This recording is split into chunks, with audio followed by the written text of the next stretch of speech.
Writing children's books can't hide you from a murder conviction. Welcome to the final chapter of the Kouri Richins story on Dark Files.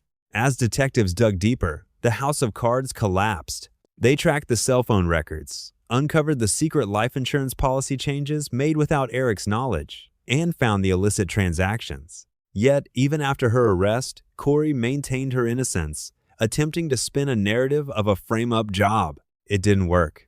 In March 2026, after a high-profile trial that captured national headlines, a jury handed down a decisive verdict, finding Kouri Richins guilty on all charges. The mask finally slipped, proving once and for all that the monster wasn't lurking in the shadows. She was sitting right across the table. If you love this deep dive into modern true crime, hit that like button, share this video with a friend, and follow Dark Files for more solved criminal mysteries.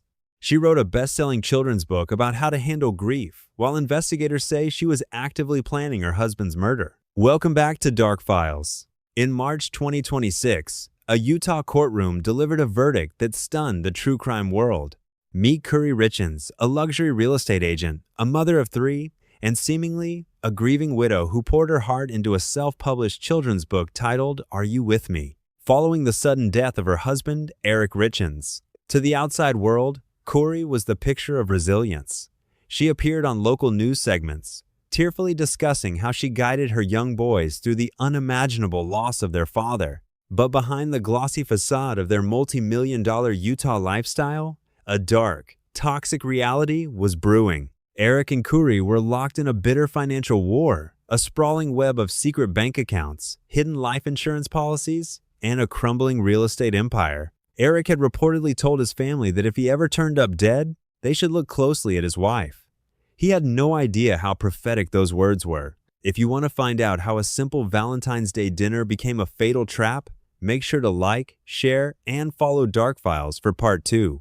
A laced cocktail, a mysterious illness, and a quiet suburban home hiding a sinister plot. Weeks before Eric's sudden death, investigators uncovered a chilling trail of digital evidence. Kouri hadn't just been browsing online. She had allegedly been communicating with an illicit drug dealer, purchasing thousands of dollars worth of fentanyl pills. On Valentine's Day, Kouri allegedly prepared a celebratory Moscow Mule for Eric.